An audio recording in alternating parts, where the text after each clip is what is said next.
Welcome. Today's story sounds like a myth, but every detail is rooted in hard, verified history. Dutch Schultz once sent 12 men with one job: kill Bumpy Johnson. What happened next shocked the entire underworld because only one man walked out alive, and the message he delivered changed everything between Harlem and the mob. Before we get into it, tell me where you're watching from in the comments, and make sure you subscribe because these videos take serious time digging through court records, biographies, police files, and first-hand accounts to separate truth from legend, and you won't want to miss what's coming next. Schultz was born Arthur Simon Flegenheimer in 1902, the son of German, Jewish immigrants growing up in the tough neighborhoods of New York City. From an early age, he learned that survival meant toughness and opportunity often came through violence. He dropped out of school young and gravitated toward street gangs, quickly developing a reputation for being reckless, fearless, and unpredictable, traits that would later define both his rise and his downfall. Schultz made his first real money during Prohibition, when illegal alcohol turned street criminals into millionaires overnight. While many bootleggers focused on smuggling, Schultz controlled distribution with an iron fist, especially in the Bronx. He didn't just sell liquor, he dominated territory. If a rival tried to move in, Schultz didn't negotiate, he destroyed them. This ruthless efficiency earned him wealth fast and enemies even faster. What truly separated Schultz from other mobsters was his volatile personality. Unlike disciplined crime bosses who preferred secrecy and structure, Schultz was impulsive, paranoid, and explosively violent. He trusted almost no one and frequently changed plans mid-sentence. Allies feared him just as much as rivals did, because a perceived insult or suspicion could turn deadly without warning. Schultz was also infamous for his war with the law, particularly Prosecutor Thomas E. Dewey, who later became governor of New York. Dewey made Schultz his personal mission, dragging him through multiple high-profile trials. Though Schultz narrowly escaped conviction several times, the pressure pushed him further into paranoia, convincing him that everyone, from judges to fellow mobsters, was plotting against him. Despite being Jewish, Schultz worked closely with Italian and Irish criminal organizations, but he was never fully trusted by them. His refusal to follow Mafia rules and his reckless behavior made him a liability. While bosses like Lucky Luciano valued order and long-term stability, Schultz believed fear was the ultimate form of control. That belief isolated him at the top. By the mid-1930s, Schultz was incredibly wealthy, but increasingly unstable. He began making unilateral decisions, including plotting to assassinate Dewey himself, an idea that horrified the Mafia Commission. To them, Schultz wasn't just dangerous to his enemies anymore. He was dangerous to the entire underworld's survival. In the end, Dutch Schultz wasn't just a gangster, he was a warning. His rise showed how far raw violence and ambition could take a man, but his fall proved the limits of chaos in a world that secretly relied on order. And it was this same reckless mindset that led him to believe he could erase someone like Bumpy Johnson by brute force alone, a fatal misunderstanding that set the stage for everything that followed. Ellsworth, Bumpy Johnson was born in 1905 in Charleston, South Carolina, but his life truly began when he moved to Harlem as a teenager. tall. Sharp-minded and fiercely proud, Bumpy stood out immediately, not just for the bump on his head that earned his nickname, but for his intelligence and commanding presence. Harlem at the time was a place of opportunity and danger, and Bumpy quickly learned how to navigate both. Unlike many street criminals, Bumpy was highly intelligent and well-read. He loved poetry, philosophy, and history, often quoting Shakespeare and Socrates in conversation. This combination of intellect and intimidation made him unique in the underworld. He wasn't just a thug, he was a strategist, someone who thought several moves ahead while others acted on impulse. Bumpy's rise accelerated when he aligned himself with Stephanie Sane, Claire, the powerful numbers queen of Harlem. She recognized his potential and made him her chief enforcer. Under her guidance, Bumpy learned the mechanics of organized crime, how money flowed, how alliances worked, and how power was maintained through both fear and respect. As prohibition fueled organized crime, Bumpy became the face of Harlem's resistance against outside control, especially from white mobsters looking to dominate the neighborhood. He earned loyalty from locals by protecting black businesses and residents, positioning himself as both a crime boss and a community figure. Bumpy's reputation grew as someone who could not be intimidated. He survived assassinations, arrests, and prison sentences without losing his influence. Each time he returned, his authority only increased. Harlem saw him as untouchable, a man who represented strength in a world stacked against them. By the time Dutch Schultz turned his attention to Harlem, Bumpy Johnson was no longer just a gangster. He was a symbol of power, pride, and control. And unlike Schultz, Bumpy understood something crucial. True power wasn't just about violence. It was about loyalty, patience, and knowing when to strike. During the early 1930s, Harlem was more than a neighborhood. It was a gold mine. The illegal numbers racket, speakeasies, and protection businesses generated millions of dollars, making Harlem one of the most valuable territories in New York's underworld. Whoever controlled Harlem controlled a steady river of cash, and everyone wanted a piece of it. The center of Harlem's operations were black-run networks, largely protected and organized by figures like Bumpy Johnson. These groups had deep community ties and operated differently from the Italian and Jewish mobs downtown. Harlem wasn't just business territory, it was home, and outsiders were viewed as invaders rather than partners. White mob bosses, including Dutch Schultz and other syndicate figures, saw Harlem as unfinished business. They believed money had no color, and that power should follow force. Attempts were made to muscle in, demand tribute, or install puppet leaders, but Harlem consistently pushed back, often violently. The conflict wasn't just racial, it was philosophical. Schultz ruled through fear and chaos, striking fast and brutally. Bumpy, on the other hand, relied on structure, loyalty, and negotiation when possible. This difference in leadership styles turned every interaction into a ticking time bomb. As tensions grew, shootings, beatings, and intimidation became common. Each side tested the other's limits, waiting for a mistake.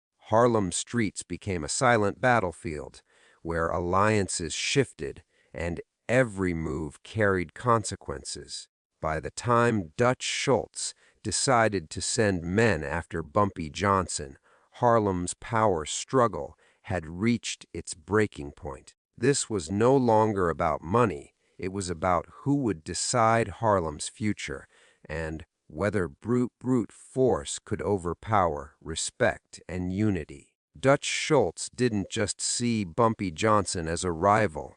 He saw him as an obstacle. Schultz believed Harlem should be just another extension of his criminal empire, but Bumpy stood in the way, refusing to bow, pay tribute, or surrender control. For a man like Schultz, defiance wasn't tolerated, it was punished. Schultz was used to dominating through intimidation, but Harlem didn't respond the way the Bronx or Lower Manhattan did. Every attempt to pressure Bumpy failed. Numbers operators stayed loyal, messengers went silent, and Schultz's influence simply couldn't take root. To Schultz, this wasn't resistance, it was disrespect. What made the situation worse was that Bumpy wasn't acting alone. He had community support and protection from Harlem power brokers who understood that losing Bumpy meant losing autonomy. Schultz realized he wasn't fighting one man, he was fighting an entire system that refused outside control. Schultz's personality also played a major role. He took challenges personally and reacted emotionally. The more Bumpy survived threats and assassination attempts, the more it fueled Schultz's paranoia and rage. In his mind, Bumpy's continued existence was an insult to his reputation. There was also fear involved. Schultz knew that if Bumpy could successfully resist him, others might try the same. Allowing Bumpy to live sent the wrong message, one that suggested Schultz wasn't as powerful as he claimed, and in the underworld, perceived weakness was deadly. So Schultz made a decision consistent with who he was: eliminate the problem completely. Killing Bumpy Johnson wasn't just about Harlem. It was about restoring fear, control, and dominance. What Schultz failed to understand was that some men couldn't be erased so easily, that this move would trigger consequences he never anticipated. By the time Dutch Schultz gave the order, he was no longer interested in warnings or negotiations. In his mind, Bumpy Johnson had crossed a line that could only be erased with blood. Schultz believed overwhelming force would guarantee success, so he didn't send 1 or 2 gunmen. He sent 12, confident that sheer numbers would finish the job. These weren't random street thugs. Schultz selected experienced enforcers, men who had killed before and were loyal to him through fear and money. Each one understood the assignment clearly: go into Harlem, find Bumpy Johnson, and make sure he never walked out alive. There was no backup plan, only absolute certainty. The plan was simple and brutal.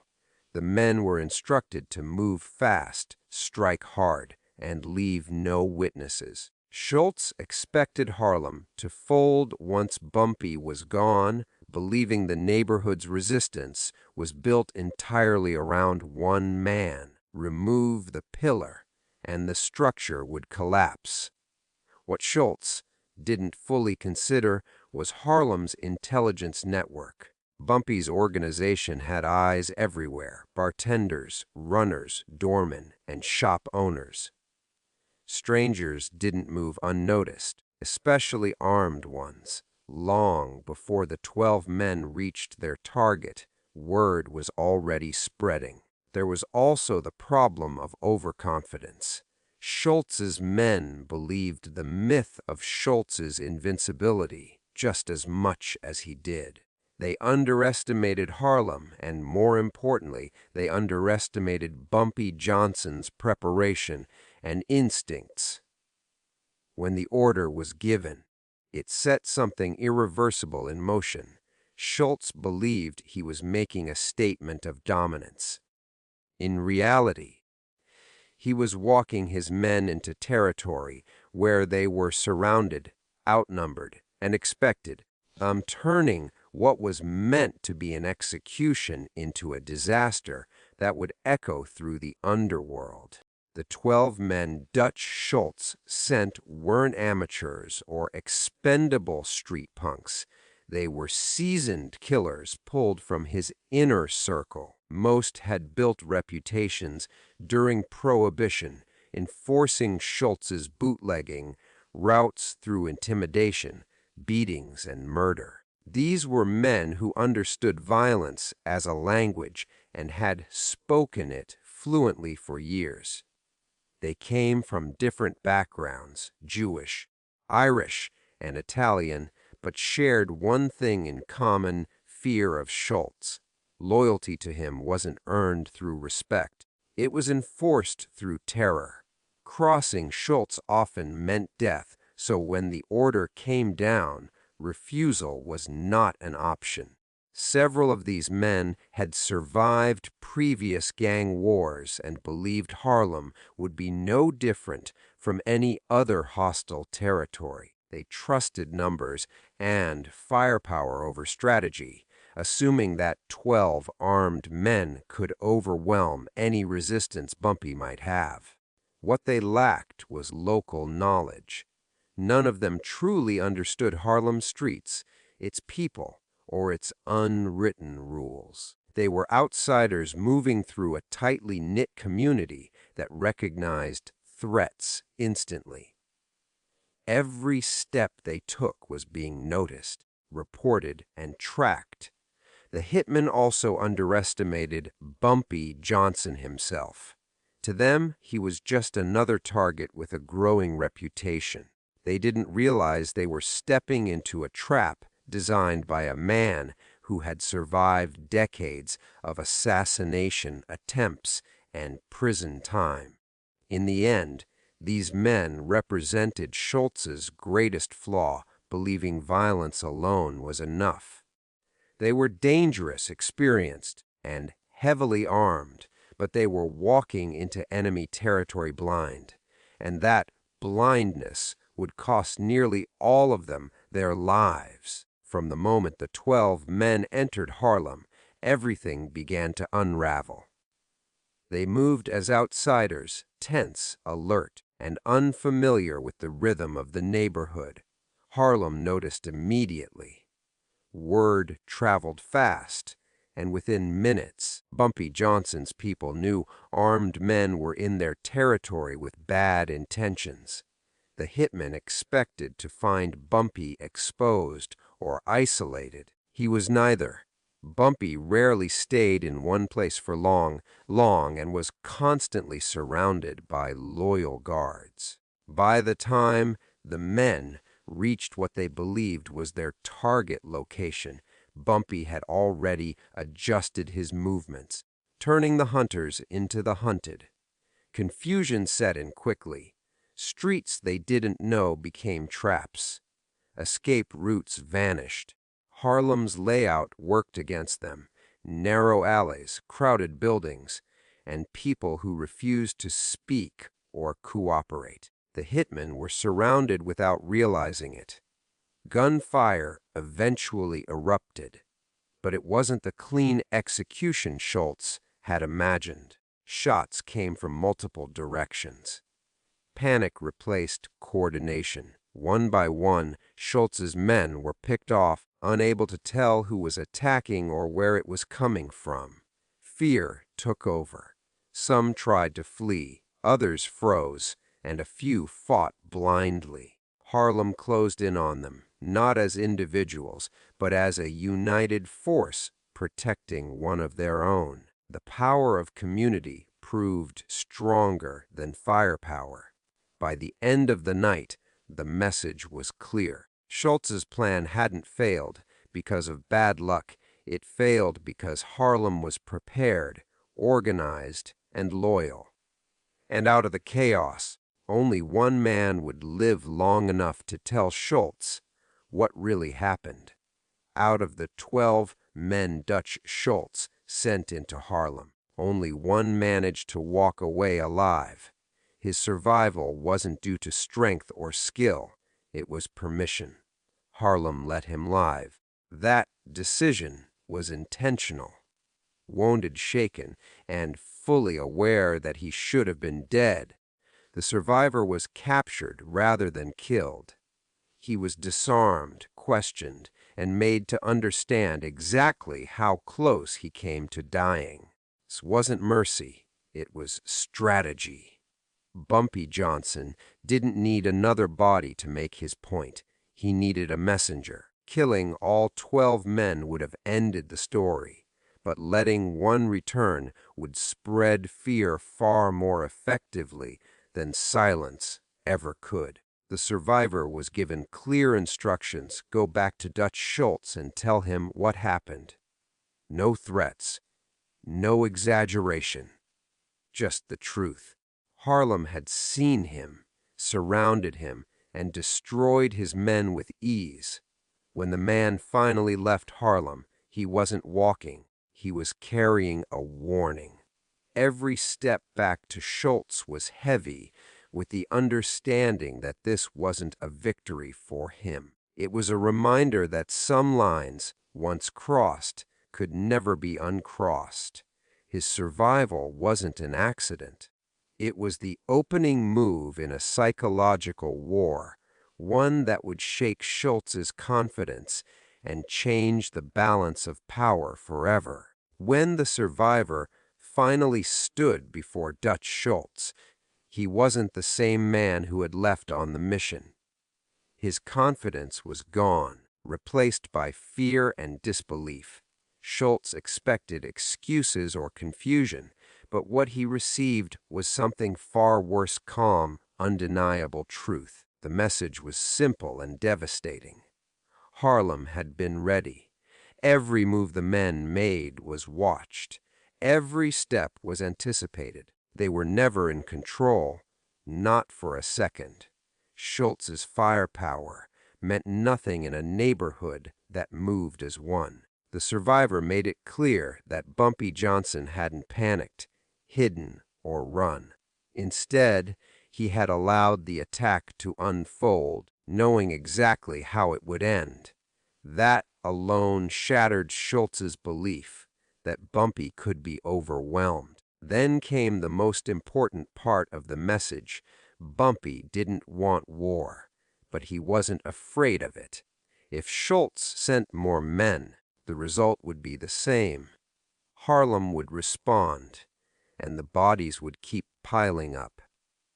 There were no threats of retaliation outside Harlem, no dramatic demands, just a statement of reality. Bumpy controlled Harlem, and anyone who challenged that control would pay for it in blood and humiliation. For a man like Schultz, this was unbearable. He hadn't just lost men, he'd lost authority. The message wasn't delivered with anger or arrogance. That was the most frightening part. It was delivered with certainty. Bumpy Johnson didn't celebrate the outcome or chase revenge beyond Harlem. His response was calculated, disciplined, and intentional. By allowing one man to live and deliver the message, Bumpy showed that he wasn't ruled by impulse. He was sending a signal of control. Instead of escalating the violence, Bumpy tightened his organization. Security increased, routines changed, and Harlem's defenses became even more coordinated. He treated the attack not as an ending, as proof that his systems worked exactly as designed. Behind the scenes, Bumpy also made it clear to other power players that Harlem was not open territory.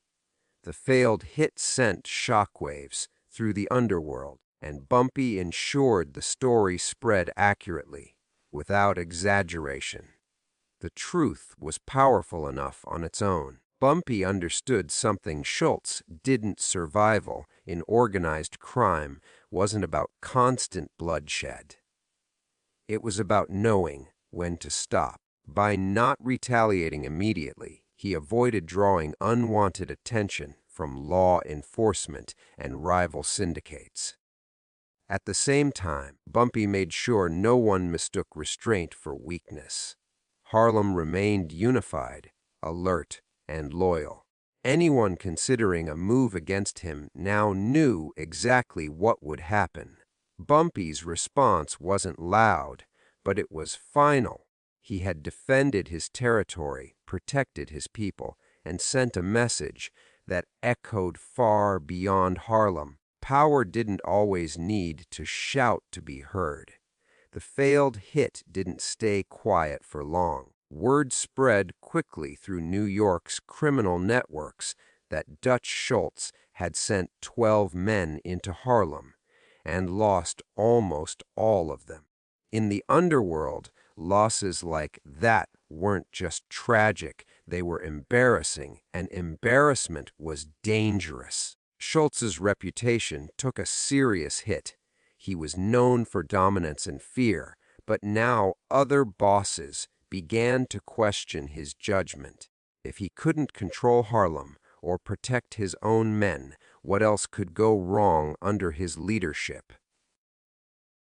Other syndicate leaders, especially the Italian Mafia, took notice.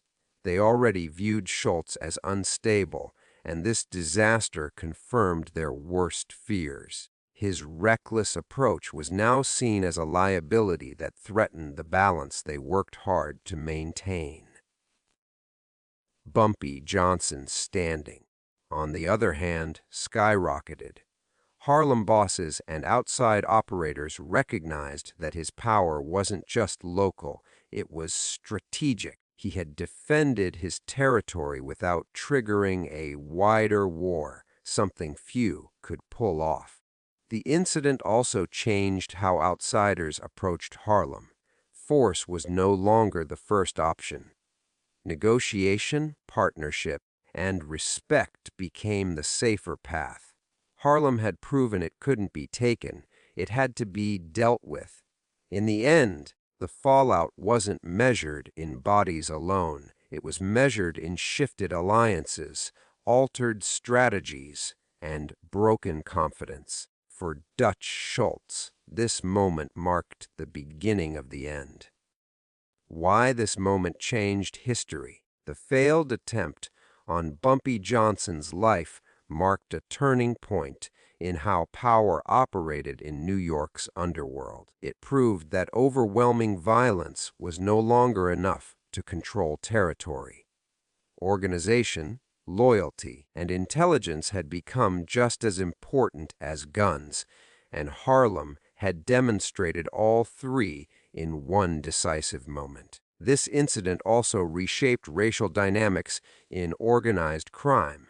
For the first time, a black-led criminal network openly resisted and defeated a major white mob boss without outside protection, forced the larger syndicates to acknowledge Harlem as a power center rather than a prize to be taken. For Dutch Schultz, the consequences were fatal. His growing reputation for recklessness, combined with this humiliating failure, pushed the Mafia commission closer to seeing him as a threat to everyone. Not long after, Schultz would be marked for death, not by rivals, by former allies who feared his chaos. Bumpy Johnson emerged stronger and more respected, eventually forming a strategic partnership with Lucky Luciano that reshaped Harlem's future. Alliance allowed Bumpy to protect black interests while operating within the larger criminal structure, a balance that hadn't existed before. Law enforcement also took notice. The shift from open gang warfare to quieter, organized control changed how authorities pursued crime, influencing policing strategies for decades to come. In the end, this wasn't just a story about a failed hit. It was the moment the rules changed, when brute force lost to strategy, when Harlem proved it would decide its own fate. This confrontation permanently altered the balance of power in New York's criminal world. It exposed the limits of raw violence and showed that territory could no longer be taken by force alone. Organization, local loyalty, intelligence networks had become decisive factors, and Harlem proved it had all three. The incident forced major crime syndicates to rethink how they operated, especially in communities they didn't fully understand. Harlem was no longer seen as a vulnerable prize, but as a fortified power center that demanded respect and negotiation. Shift changed how criminal alliances were formed going forward. It also marked a rare moment when a black-led organization successfully defended itself against a powerful white mob boss without collapsing into chaos. This set a precedent and reshaped racial dynamics within organized crime, opening the door for more strategic partnerships rather than outright domination. For Dutch Schultz, this was the beginning of his downfall. His failure reinforced the belief that he was unstable and dangerous to the entire underworld. Within a short time, the same criminal system he once ruled would decide he had to be eliminated. For Bumpy Johnson, the moment solidified his legacy. He proved that leadership wasn't about fear alone. It was about discipline, restraint, and knowing when to let an enemy destroy himself. His influence would last decades beyond this encounter. Ultimately, this wasn't just a clash between two men. It was a turning point where the rules of power changed, where strategy defeated chaos, and where Harlem claimed its place in history on its own terms.